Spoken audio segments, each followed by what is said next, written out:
started. Thank you for joining us today for our PAVE virtual panel. Today we're taking a look at Indianapolis's autonomous shuttle pilot. And we have three guests. We're really excited about having this conversation. Tara Lanigan from May Mobility, Brooke Thomas from IndyGo, and Trey Ingram from the Toyota Mobility Foundation. Thank you all so much for joining us today. Thanks for having us. Thanks for having us. We are really excited for this conversation, really for two. Oh, and I'm sorry, I should have introduced myself. I'm Tara Andringa, and I'm the executive director of PAVE. I'm so excited about this topic. I wanted to start right away.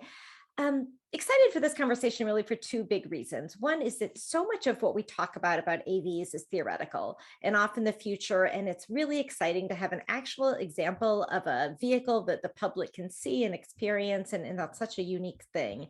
And secondly, so much of what we talk about at PAVE is this whole it takes a village concept, that it takes a lot of different parties in public sector and private sector and academic parties all working together to really make a system go. And so this is a perfect example of how different organizations and entities have come together to make a great pilot happen.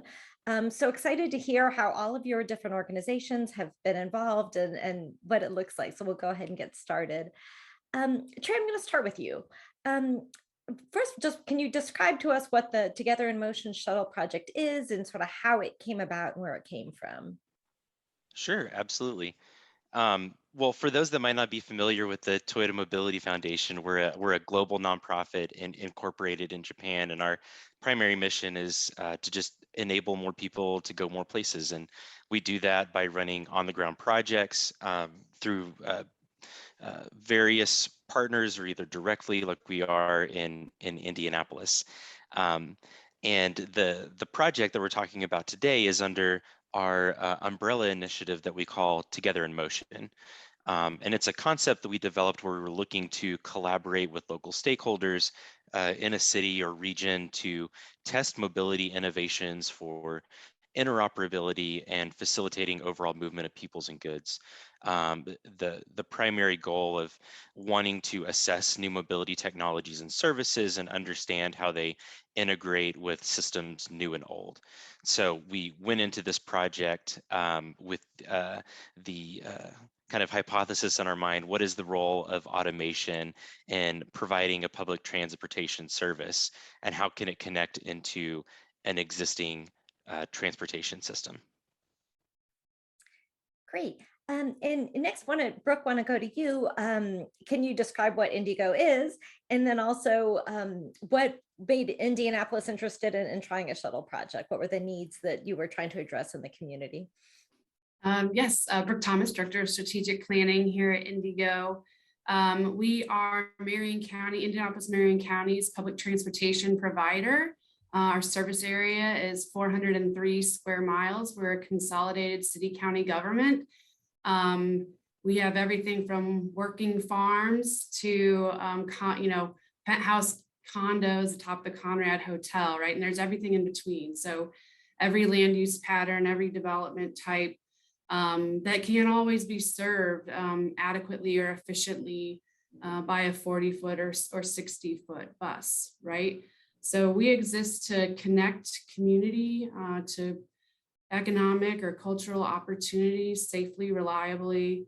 And it's about the mobility experience, whether that trip's taken on a bus or not. So we were just excited to be asked to partner with everybody on this pilot and let transit kind of serve as the backbone for the larger transportation ecosystem. Great. And Tara, can you talk to us about the vehicle? What does the shuttle look like? How does the design serve the community? Yeah, absolutely. So May Mobility, just for those who don't know, we're an autonomous shuttle startup based in Michigan. And we build and deploy the autonomous technology that's on the vehicles in Indianapolis, as well as our other locations. So in Indiana, we have two vehicle platforms running on the Together in Motion service.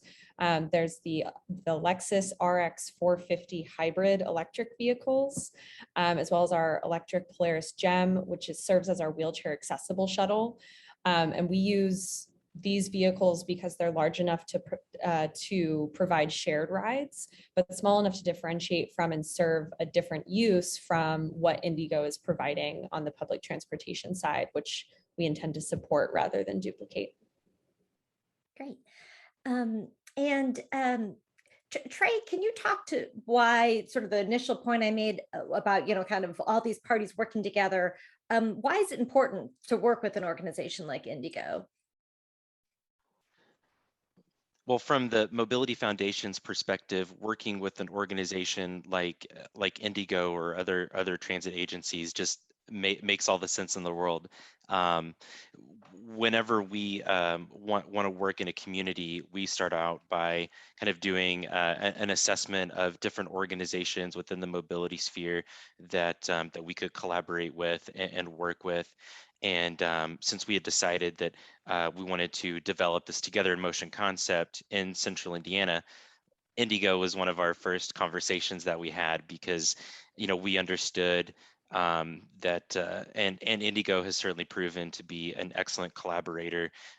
We hope that this project has been a way to provide shared learnings between TMF, May Mobility, and Indigo, and so Indigo has just been an excellent collaborator for this project.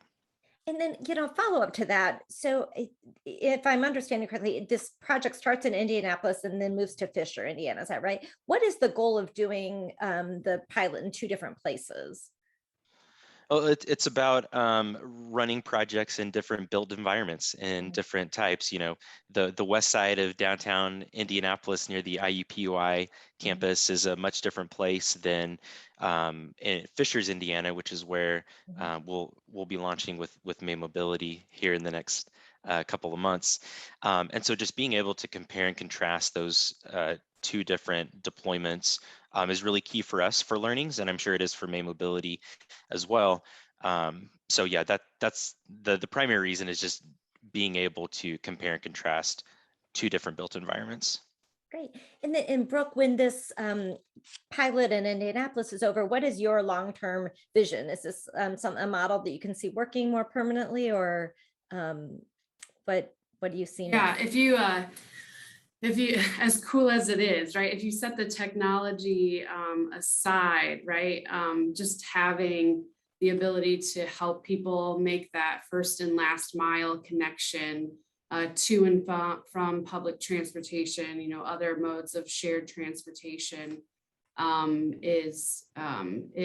it's always been here, right, and it'll continue to be here. When you add in the technology part and the partnership part that we've experienced with May Mobility and the Toyota Mobility Foundation, it seems like a lot of other things are possible, like the workforce development component that we had to our pilot project. It seems a pretty long way off that we will have buses driving themselves around. We don't know if the traveling public is ready for that, but there are aspects of automation that are probably here and now, things that could help us with fuel economy or collision avoidance, or helping us route detours, right? So that the operator can pay attention to what's going around them and not trying to figure out what their detour route is. So just so many possibilities, and proof of concept is king here. Absolutely. You really do have to touch it and feel it, and May Mobility allowed us to do that and have conversations that were beyond kind of the hypothetical or philosophical or dreamy, if you will. Absolutely.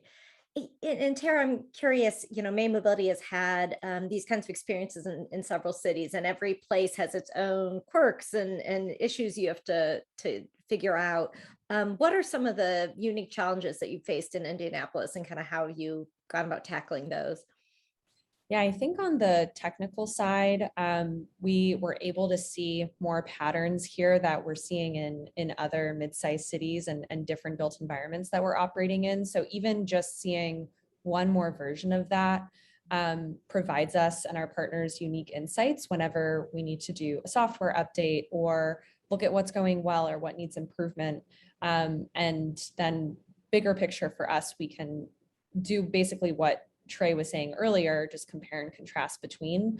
I think what is unique here for us is really the conversations Brooke was alluding to around workforce development.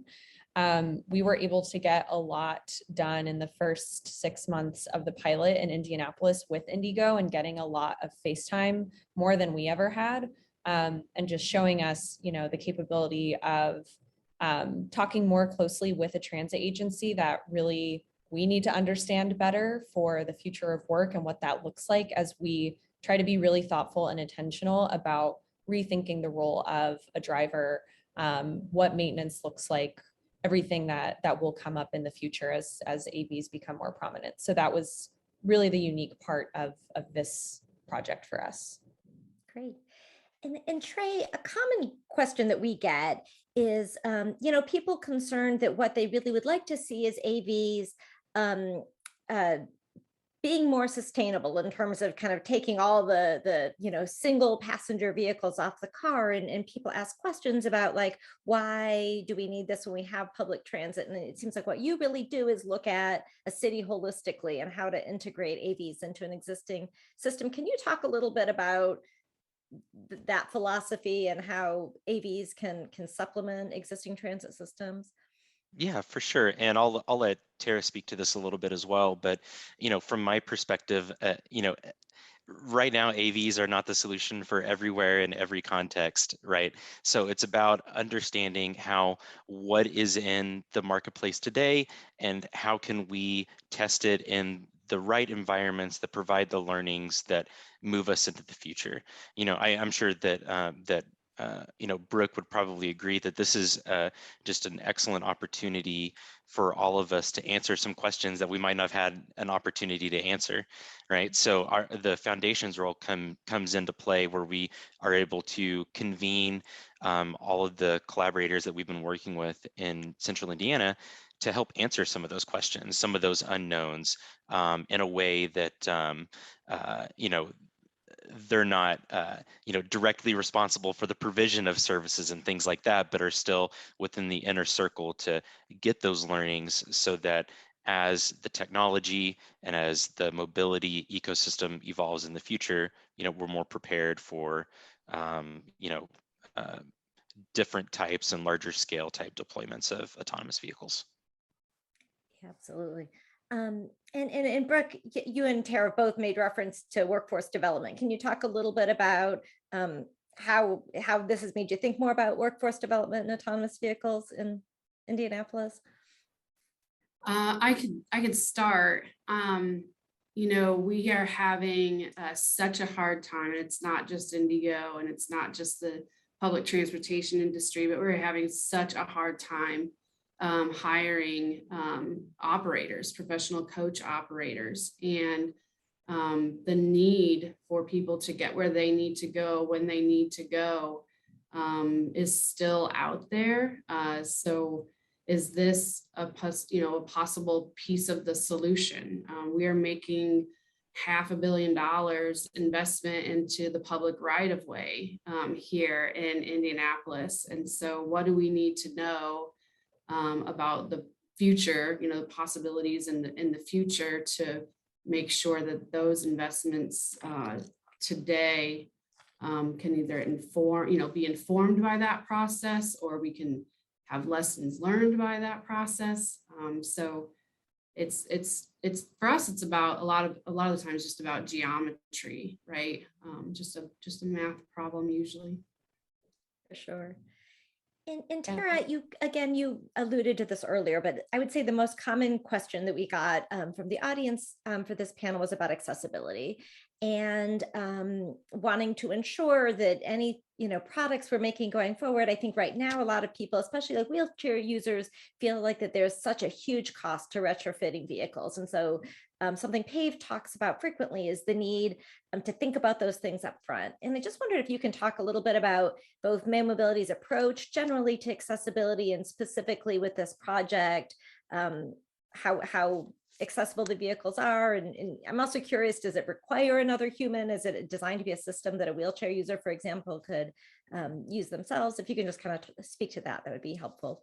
Sure. So I can talk about what we're offering today on the road in Indiana, which is pretty similar to all of our other routes right now. And then I can talk a bit about what our roadmap looks like moving forward, because this is definitely an evolving process for us. So right now, I mentioned the electric Polaris Gem that we have as part of our fleet in Indiana, and that is a wheelchair accessible autonomous vehicle. So there are 2 seats in the front, one for the safety operator who does handle any support that the wheelchair user is looking for. And then the back cabin is there for the wheelchair, and the passenger seat is there for someone who's accompanying them. So there's a pretty, industry typical Q straint system for the wheelchair and a lap belt. And then we have a manual ramp that the safety operator helps with. Moving forward, we are working on our Inclusive Design Challenge project with the US Department of Transportation. With the University of Michigan, we're working on an automated wheelchair securement system so that when there is no operator, that a wheelchair user can use our AVs just like anyone else. Until then, safety operators are there, whether it's a wheelchair vehicle or not, and that's who's supporting it right now.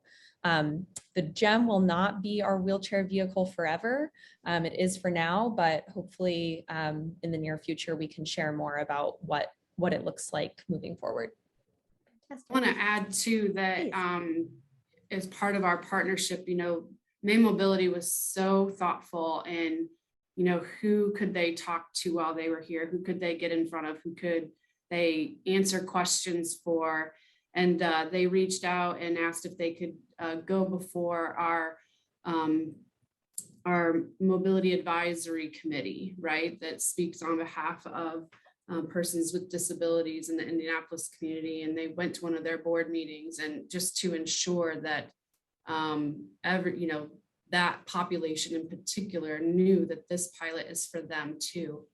And I know that that was very well received here locally. Great. Trey, do you have any other comments on the accessibility front, about projects you worked on or your approach? Nothing really more to add. I think Okay. Tara and Brooke both covered it, so we can go ahead and move on to the next topic. They sure did. Okay, great.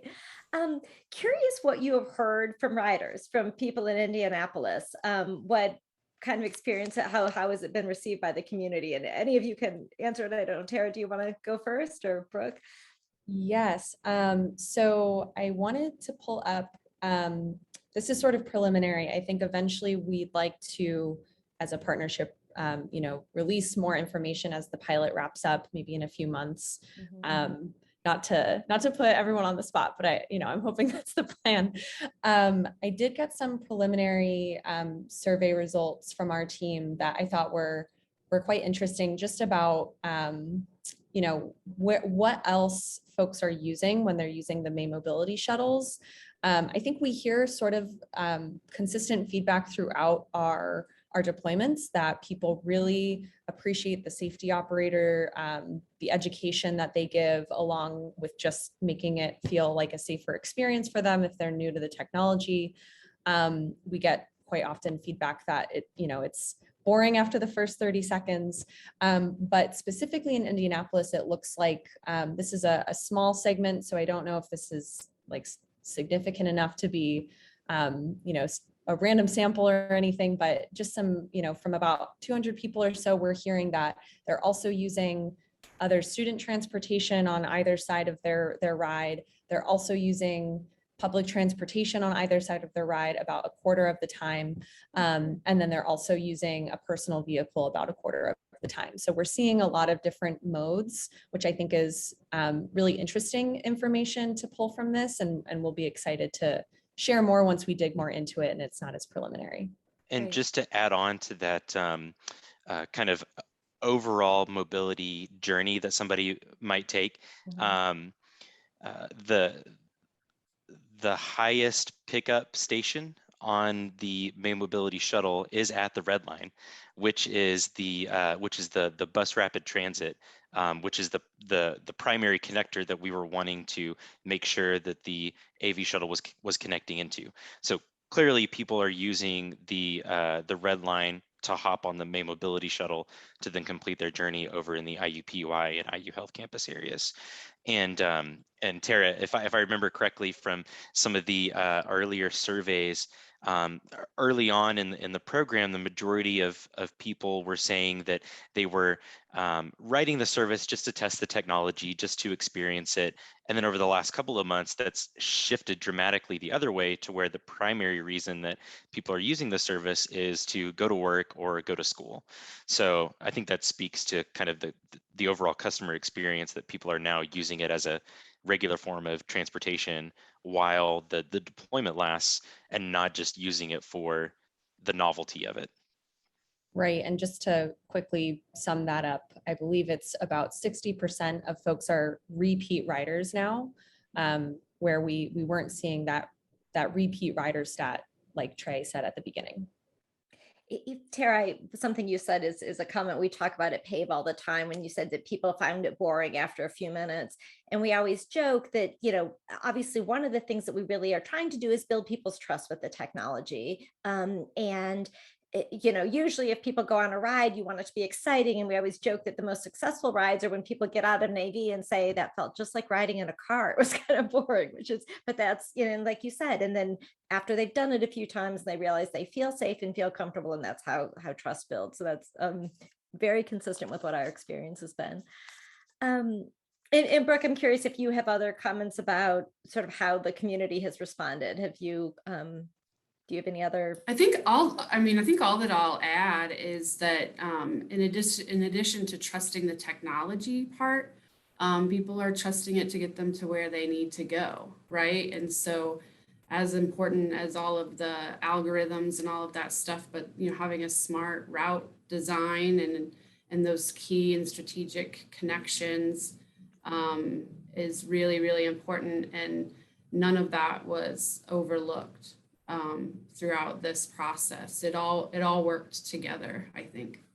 Great. And then this could either be for Tara or Trey, but we do a lot of talking to communities around the country, and one common question we get is other communities and cities saying, we would love to have a pilot. How do we go? Curious about how you go about choosing where you have a pilot, or if a community was interested in trying to pursue one, what advice you would give. Yeah, I'm happy to start. I think this partnership is really a great representation of what we look for. These are no small projects, right? These take it takes a village, like you said. So finding a place, a city or a town or whoever it may be, that has that community support, that they have the capacity for that, or they're open to helping us find that capacity from someone. We understand that most cities and transit agencies don't have capacity to take on a big project. So I think at least being open to helping find those partners and form a partnership like we have in Indianapolis is something we look for, and can give lots of questions and lessons learned and everything on that. Could probably talk for an hour about that, but I'll leave it there. Great. Trey, do you have anything to add on that front? I can just maybe add some context to why we chose Indianapolis. I didn't really go into that in the beginning, but when we created this umbrella initiative together in motion, and we started thinking about where we might want to deploy that initiative and the projects within that, we honed in on Indianapolis, not just because of the state's long relationship with Toyota in general, but the city and region have a pretty rich history of mobility innovation, with obviously the Red Line, with the bus rapid transit, the extensive regional trail system with the cultural trail that runs right through the area where the AV shuttle is today. But then even things like the Blue Indy car share program, when it was active. At one point, it was the largest public car share program, I think, in the United States. So that being the history of the mobility ecosystem in Indianapolis, it's also more like other major cities in the United States than other places like in LA or in New York. If we decided to work in those communities, it can be hard to scale to other like cities. But if you think about Indianapolis, it has a lot of other peer cities like a Nashville, Omaha, Kansas City, Fort Worth. So there's just a lot more places within the United States that are more similar to Indianapolis. So for a variety of reasons, that's why we honed in on Indianapolis. Interesting. You also hear a lot about a lot of the companies are testing in warm weather environments because it makes it easier to test. It's interesting in Indianapolis, you certainly get the diversity of of weather. Brooke, curious, I want to ask this question of all of you, but what are the main lessons learned or takeaways you've had from the project? One of the main takeaways here, some of my colleagues that were able to do the participate in the job shadowing and the lunch and learn that was part of the workforce development component. Fantastic people, right? And it's usually a no, right? No, like that can't work, or all the reasons why something can't work, or that it's been tried before. And to watch many of them, if not most of them, kind of come alive and see things through a different perspective and different possibilities, and the wheels to start turning. We've got a lot going on here at Indigo. It feels really hard. So it was a welcome breath of fresh air about kind of possibility when we were doing those activities specifically. Fantastic. And Tara, what about you from May Mobility's perspective? What have you all learned from the Indianapolis pilot? Yeah, I'll echo Brooke on that, and then I'll share a couple other smaller things.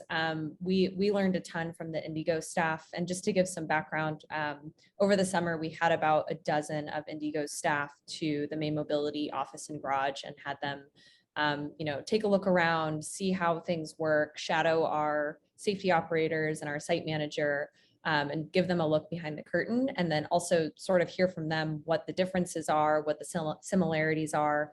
And then we circled back after about a month of letting that all sink in to talk about feedback, next steps, just sort of reflect on all of it. So we got a ton of value out of that, and just hearing it straight from their staff and a variety of folks on the safety side, on the maintenance side, on the HR side. There were a ton of folks there. So we got a lot out of that. And then this was only our second launch on the Lexus platform. So we've gotten a lot from having the vehicles operate in more than just the first one. So in Arlington, Texas, where we launched those first. And that, being able to see it in the real world among multimodal options outside of just the extensive testing that we do, goes back to the whole point of why we do this, which is, operate now so cities and people can experience the tech today. Great. And Trey, same question to you. What have, from Toyota Mobility Foundation's perspective, what have you learned from this pilot, and what's next? Yeah, well, Together Motion was all about wanting to achieve greater mobility system integration between existing transportation modes and new mobility technologies and services, and answering the questions within that. And one of the kind of principles that we went into in co-designing the route with May Mobility was thinking about the useful trip. We could have easily picked a route that really just demonstrated the technology and was something that was interesting in the beginning, but then kind of quickly lost its shine. We wanted to make sure that whatever we launched was providing a useful service and a useful trip that people would use, because we wanted to simulate as best possible how this technology would integrate into everyday life. And so throughout what I've seen from the customer surveys and the ridership and where our most popular pickup and drop-off locations are, That's just kind of solidified that we chose the right principle going into this. So what I learned is that it's really important to enable people to go more places, you know, and thinking about what that useful trip is. Great, fantastic. And just want to kind of end by saying, Tara, can you tell us if someone wants to get a ride, how do they do it? I don't remember if we said they're free to the public. What's the timeline? When do they have to do it by? Can you just give that last little plug? Yeah, so we are just operating for another week in Indianapolis. It is free. It's on weekdays. Trey, remind me of the website where they. You can go to togetherinmotion.org to see frequently asked questions, route map, all that stuff. Running from 7 to 7 right now through November 20th in Indianapolis. Perfect. Thank you. And I think we're at time. Unfortunately, it always goes so fast, but thank you all so much for joining us today. Great conversation. And thank you to the audience for tuning in, and look forward to seeing you next week for another PAVE panel. Thank you all. Thank you, Tara. Everyone.